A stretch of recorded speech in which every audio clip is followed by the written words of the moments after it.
इधर बीच लगभग 3 मंथ मेरी वाइफ को डेंगू हो गया था, तो इन्होंने ईज़िली हैंडल किया उस टाइम, और मे बी उनको कुछ ना प्लेटलेट्स एंड ना एनी ब्लड यूनिट चढ़ने की कोई प्रॉब्लम तो नहीं हुई।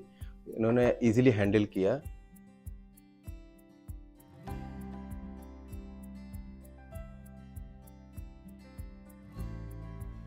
मैं अनमोल Srivastava, husband of Risha Srivastava, and I'm living Lucknow. So I'm my wife having under treatment Dr. Anupriya Singh from Divine Hospital. So now they can uh, easily taking care of my wife and his child from the 9 months to till date. रोटी approx 1 hour में ही इनका सब clear हो गया। तो मुझे एक बेटी हुई है जो अभी बहुत स्वस्थ है, और मेरी वाइफ भी बहुत स्वस्थ है।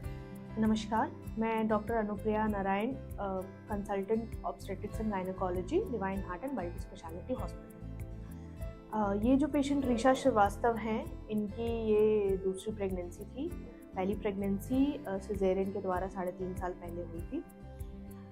ये ऋषा श्रीवास्तव पेशेंट जो हैं, एक क्लासिक उदाहरण है कि कैसे कंप्लीट एंटीनेटल केयर लेने से एक प्रेगनेंसी अनइवेंटफुल, स्मूथली और एक हेल्दी मैटरनल और चाइल्ड आउटकम हो सकता है।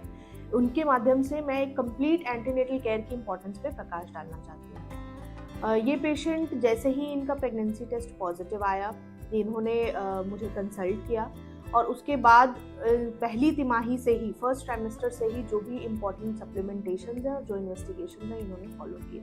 अब उसका ये इम्पोर्टेंस रहा, ये फ़ायदा रहा कि पहली ट्राइमेस्टर में जो डेटिंग स्कैन करी जाती है, उससे ये पता चला कि इनकी प्रेगनेंसी में 2 वीक्स की डिस्क्रिपेंसी है। तो इनकी प्रेगनेंसी की जो डेट है वो 2 वीक पीछे चल रही थी, और फाइनली अल्टीमेटली हमने इससे जो प्रॉपर डेटिंग निकाली, इनसे अल्टीमेटली एक ये प्री टर्म डिलीवरी होने से ये फाइनली सेव हुई। और पहले ट्राइमेस्टर में जो नॉर्मल सप्लीमेंटेशंस होते हैं वो भी इन्होंने रेगुलरली लिए, और जो विजिट्स होते हैं फर्स्ट एंड सेकेंड ट्राइमेस्टर में 4 वीकली, और सेकेंड ट्राइमेस्टर में जाके थर्ड ट्राइमेस्टर में जाके 2 वीकली, ये सारा कुछ इन्होंने फॉलो किया। विथ टाइम इनको एक बार सेकेंड ट्राइमेस्टर में फीवर आया, जिसके लिए इनकी कंप्लायंस बहुत अच्छी रही। ये खुद पेशेंट और केयर गिवर्स बहुत अलर्ट रहे, इन्होंने कंसल्ट करा, और फाइनली फीवर की जो डायग्नोसिस, बहुत प्रॉम्प्ट डायग्नोसिस डेंगू की बनी। Dengue in pregnancy is again a very high risk situation, जिसमें कि ब्लड और ब्लड प्रोडक्ट्स ट्रांसफ्यूजन के चांसेस बन सकते हैं। प्रेगनेंसी में ब्लीडिंग होने के कारण फीटल लॉस के चांसेस बन सकते हैं। बच्चे में वायरस के ट्रांसमिशन के भी कुछ रिपोर्ट्स देखे गए। तो ये हाई रिस्क की कंडीशन है, लेकिन इनकी अलर्टनेस और इनके रेगुलर विजिट्स और कंप्लायंस के कारण अर्ली डायग्नोसिस हुआ। इनको एडमिट करके सपोर्टिव मैनेजमेंट से ही ये रिकवर हो गए डेंगू से, बिना किसी blood and blood product transfusion के। साथ ही बहुत अच्छा इनका फीटल सर्वेलेंस चलता रहा, और फीटल आउटकम भी अच्छा रहा, and she could get cured from dengue uneventfully.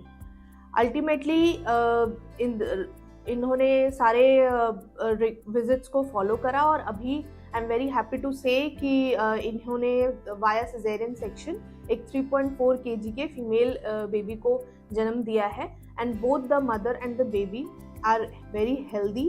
And ये एक एग्जाम्पल है कि किस तरह से अगर हम जो डॉक्टर की सलाह माने और हर तिमाही के जो इम्पॉर्टेंट टेस्ट्स हैं, जो इम्पॉर्टेंट अल्ट्रासाउंड्स हैं और सप्लीमेंटेशन को अगर हम फॉलो करें, तो एक अच्छा पूरी प्रेगनेंसी की जर्नी बहुत स्मूथ निकलेगी, और एक हेल्दी मदर एंड बेबी का आउटकम होगा। धन्यवाद।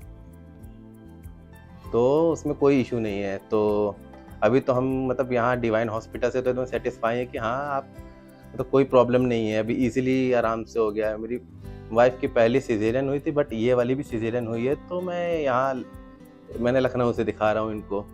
तो as of now no issue from the hospital.